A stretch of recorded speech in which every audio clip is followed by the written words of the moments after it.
नमस्कार, आपके साथ में मैं हूं राहुल कुमावत। मोदी सरकार ने बड़ा फैसला लेते हुए यूनिफाइड पेंशन स्कीम लाने का ऐलान कर दिया है, जो कि अगले साल 1 अप्रैल से लागू करने पर सरकार विचार कर रही है। अब तक जहां कर्मचारियों को ओल्ड पेंशन स्कीम और न्यू पेंशन स्कीम का एक चुनाव करने यानी एक चीज सेलेक्ट करने का मौका मिलता था, वहीं अब न्यू पेंशन स्कीम और यूनिफाइड पेंशन स्कीम में से किसी एक को सेलेक्ट करने का मौका मिलेगा। इस वीडियो में तीनों पेंशन स्कीम को हम बारीकी से समझने वाले हैं कि आखिर आपके लिए कौन सी स्कीम सबसे ज्यादा फायदेमंद रहने वाली है, और बात करेंगे कि क्या ये पेंशन स्कीम प्राइवेट नौकरी वालों के लिए भी है या नहीं, और किस तरह से है तो फायदेमंद साबित हो सकती है, क्योंकि यूनिफाइड पेंशन स्कीम में कर्मचारियों को कई तरह के फायदे मिलने वाले हैं। तो अब सबसे पहले समझते हैं तीनों पेंशन स्कीम्स में फर्क क्या क्या है और तीनों में फायदे क्या क्या आपको मिलते हैं।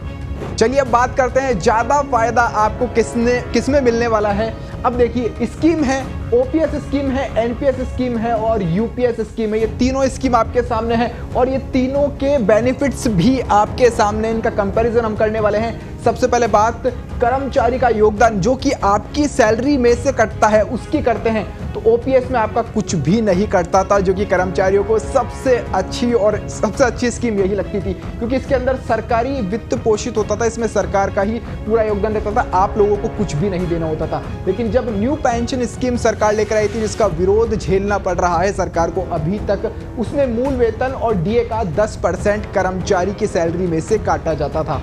लेकिन अब यूपीएस यानी जो अब पेंशन स्कीम है, अगले 1 अप्रैल से लागू होने का सरकार का प्लान है, यूनिफाइड पेंशन स्कीम, उसमें मूल वेतन का 10% ये सेम रखा है, लेकिन इसके अंदर डीए भी इंक्लूड था, जो कि डीए इसमें से हटा दिया गया है, यानी मूल वेतन का सिर्फ 10% काटा जाएगा।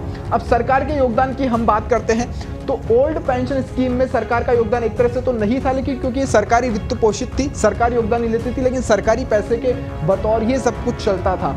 लेकिन एनपीएस में इसको 14% कर दिया गया था, मूल वेतन और डीए का 14% सरकार का भी योगदान इसके अंदर रहता था। लेकिन अब जो है यूपीएस जो स्कीम सरकार लेकर आई है, उसके अंदर मूल वेतन का 18.5% सरकार देने वाली, यानी सरकार ने 14% से इसको बढ़ा दिया है, 18% कर दिया है, जो कि कर्मचारियों को सबसे अच्छा लग रहा है। सबसे अच्छी वाली बात यह है कि सरकार ने इसको बढ़ाकर 18% कर दिया है सरकार का योगदान। आपका योगदान नहीं बढ़ाया है, आपका जो मूल वेतन रहेगा यूपीएस के अंदर यानी यूनिफाइड पेंशन स्कीम के अंदर वो 10% है, और सरकार का जो है वो हिस्सा 18.5% सरकार ने कर दिया है। अब बात करते हैं हम प्रमुख प्रावधान जो है कि हमारा ओल्ड पेंशन स्कीम और न्यू पेंशन स्कीम और यूनिफाइड पेंशन स्कीम में क्या क्या प्रावधान थे। अब देखिए, ओल्ड पेंशन स्कीम में सरकारी यानी आखिरी वेतन के 50% की गारंटी होती थी, जो आखिरी वेतन यानी लास्ट जो वेतन होता था, सैलरी होती थी, उसके 50% की गारंटी सरकार की तरफ से दी जाती थी।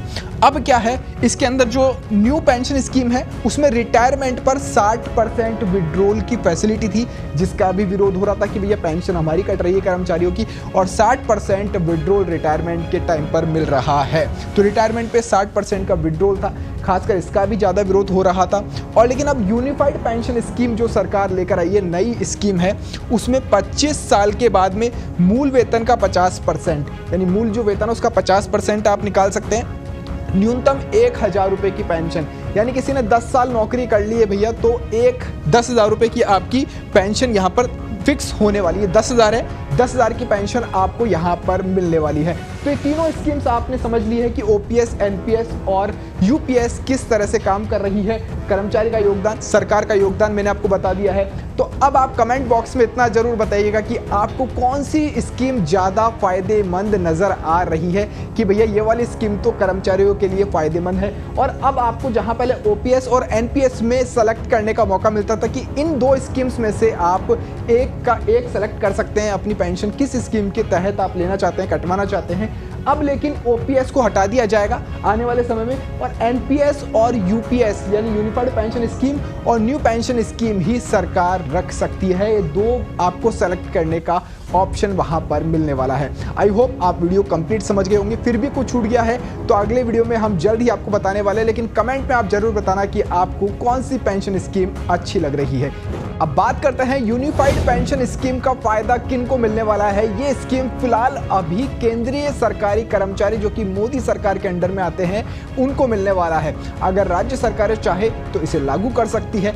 और प्राइवेट नौकरी वालों की हम बात करें तो ये स्कीम किसी भी तरह से प्राइवेट नौकरी यानी प्राइवेट नौकरी करने वाले एम्प्लॉइज के लिए नहीं रहने वाली है। अगर चाहे तो कंपनीज जिसमें काम करते हैं वो इस पर लागू करने पर विचार कर सकती है, लेकिन ऐसा भी पॉसिबल नहीं है क्योंकि जो भी प्राइवेट नौकरी करता है उसका अंश पूरा ईपीएफओ में जमा होता है, तो पूरी ईपीएफओ स्कीम को ही बदलना पड़ेगा अगर ये स्कीम लागू करनी पड़ती है। तो ये स्कीम फिलहाल केंद्रीय सरकारी कर्मचारियों के लिए है। और हाँ, हमने पहले वीडियो बनाया तो उसके अंदर बहुत सारे कमेंट ये मिले हैं कि इसी तरह की पेंशन स्कीम विधायकों और सांसदों पर भी लागू होनी चाहिए। तो आपका क्या मानना है कमेंट बॉक्स में जरूर बताइएगा। इस वीडियो में फिलहाल इतना ही। जय हिंद, जय भारत।